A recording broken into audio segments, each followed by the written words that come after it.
Welcome to the Genius Factory. Enjoy the video. In this video, I will explain how to make vegetable soup for a sick person. First, choose gentle ingredients that are easy on the stomach. Opt for vegetables like carrots, zucchini, and sweet potatoes, which are mild and nutritious. A low-sodium vegetable or chicken broth provides a comforting base.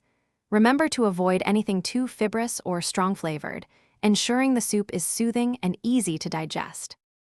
Next, let's prepare and cook your ingredients. Wash and chop all your chosen vegetables into small, uniform pieces. This helps them cook evenly and become very tender.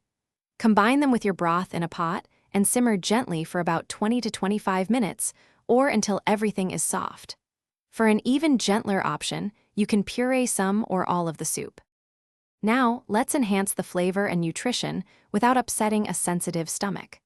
A tiny pinch of salt or some fresh parsley can add a subtle lift. If the person can tolerate it, a small amount of shredded lean chicken or a few ounces of cooked rice can boost protein and calories. The goal is to provide comforting hydration and vital nutrients in an easily digestible form.